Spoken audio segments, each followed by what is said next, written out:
So you're thinking about selling your home and you don't want to waste time and money dealing with realtors. Totally understand, totally get it. I actually got my license because I wanted to invest in real estate and not have to go through a broker. However, after 15 years in the business, there are some things that I wish I would have known back then. So let's talk a little bit about the advantages and process of working with experienced brokers versus doing a for sale by owner, and it starts now. I'm Jonathan, this is my lovely wife, Rachel Beasley. We've been brokers here for 15 years and sold over 1,000 homes to happy clients. And our goal is to get you top dollar with the best terms in the shortest amount of time possible. We even wrote a book about it. Hit us up, we'll give you a copy. So here are the top 5 advantages to listing with us rather than going it alone and trying to sell your home for sale by owner. So let's get into it. Yes, I mean, Jonathan, there's so many things that go into effectively marketing your home for sale. Meanwhile, your life is getting turned upside down, getting yourself and your loved ones. Right there.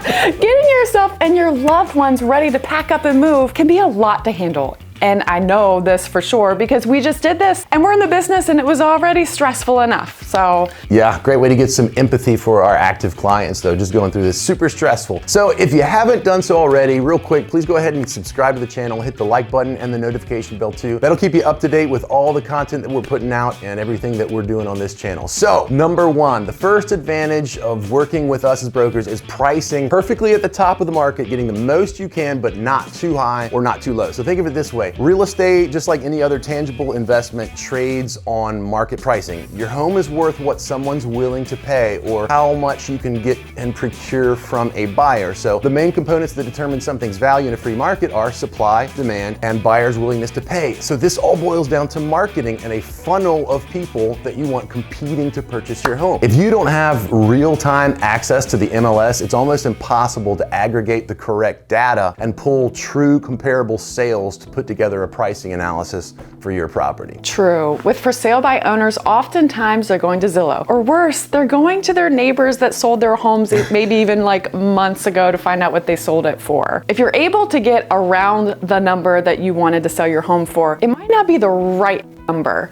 So as a real estate professional, we dig into the details as we go through all the listings sold in your subdivision, maybe even a quarter or a half-mile radius around your home. What they sold for, what the contract terms were there seller concessions, were there buyer concessions? We take all these things into consideration when pricing your home. The goal is top dollar with great terms in the least amount of time possible. Yeah, so the problem with an overpriced home, as always, is you don't get as many eyes on the property as you should. You want buyers competing to drive your price up. You don't want to start so high that it sits around and you have to reduce it. If you have to start dropping your price and you're not getting showings for weeks or worse, months at the time, buyers start to ask questions that you don't want them to ask, like, what's wrong with this home? What do I not know? Why are they dropping the price? And they start, yeah, for sure. And so they start to think there's something going on with the home that they don't know, and it's very detracting to buyers. So it's actually what we call a stale listing. So proper pricing is essential to properly market and create competition for your listing. The next challenge, number 2, when you're selling by yourself, and this is just maybe some truth in love, is that you may be emotionally attached and not as objective, and that's not ideal when you're trying to market and sell your largest asset. In reality, this is a business transaction and you stand, generally speaking, to make a lot of money, so you want to have a clear head and you want to have objectivity involved with the transaction. And look, it makes total sense. Like, one house that we owned a few years back, both of our kids learned to ride their bikes in one single day, like I can remember it. Our daughter had like a tire swing that she would swing on in the front yard. And I remember we actually, in our minds, started to put price tags on those experiences and on those memories, and it really wasn't serving us well. We actually ended up having to call a friend of ours to have him double check our numbers because there was just so much emotional attachment on the home. And so that can be a really difficult place to be because you have so much time, energy, and love shared in that place that you don't see it objectively when you go to list and market the home. Our job is to ensure that the home is priced perfectly and that the marketing strategy, not just the list price, is what ensures that you get maximum dollars at closing. Yes, so that takes us to number 3, marketing.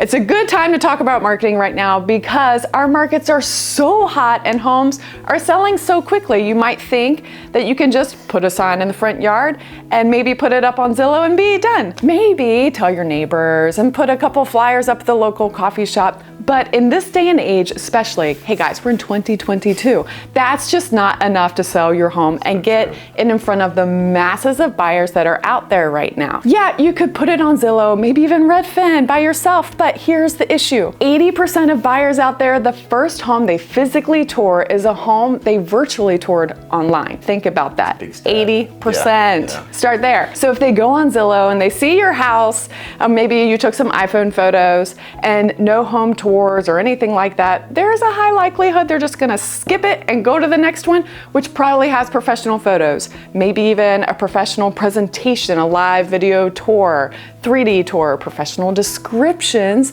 with a lot of keywords. This is actually really important, you guys, because SEO, also known as search engine optimization, is becoming more and more critical in the home search process. In other words, the search engines and websites connect your home to the right buyers that are looking for exactly the features that your home has to offer. Yeah, that's why digital marketing is so important, because SEO is becoming very prevalent when marketing. So yeah, and this is actually our area of specialty. We're professionals in the arena of digital marketing, and we're miles ahead of almost all of our competitors in this locale. Well over 90% of the agents in our Hampton Roads market are not putting money into Facebook ads, which is insane. It's the biggest platform for real estate in the world.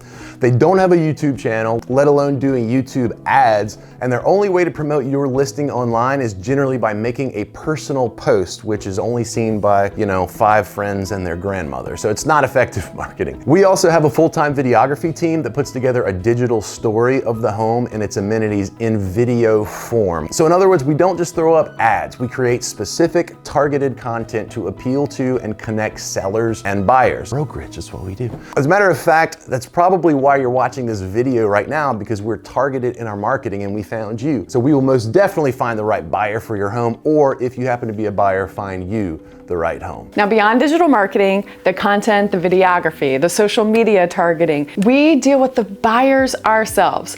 Your time is valuable. You don't have to get your hands messy and on the ground level. Moving is already super stressful, right? So dealing with the other side of the transaction on a personal level, while they are equally as stressed out as you are, can add a lot of unnecessary headaches. For sure. Knowing how to talk to buyers, knowing which buyers are actually serious, which ones aren't, who's wasting your time, who's coming in and out of your home, can become overwhelming very quickly. There are also issues on how do you entertain an offer? Do I even have the right paperwork and contract paperwork? Do you know what the legal language actually means? Remember, we will sell your home for top dollar with great terms in the shortest amount of time possible. Yes, and lastly, and probably foremost, this could have been number one, the biggest reason people do FSBO is they think that they're gonna save money. And I totally get the logic. You're thinking there's an extra 6% in the transaction if you use a broker. You think you'll pocket more money by not paying that commission. Here's the reality. You're jumping over dollars to get to pennies when you think like this. The reality is that there's a reason that we've been so successful for the past 15 years, and it's because we know how to market and drive prices as high as possible. Bringing the biggest buyer pool is bar none the best way to make sure that you sell for top dollar and great terms in the shortest amount of time possible. What's more is that according to the National Association of Realtors, homes sold on the MLS and marketed properly on average sell for 11% more than homes sold for sale by owners. So there's some things to think about. As always, we're Jonathan and Rachel Beasley, professionals in real estate. And passionate about people. Hope to get to work with you soon. Four-wheeler accident.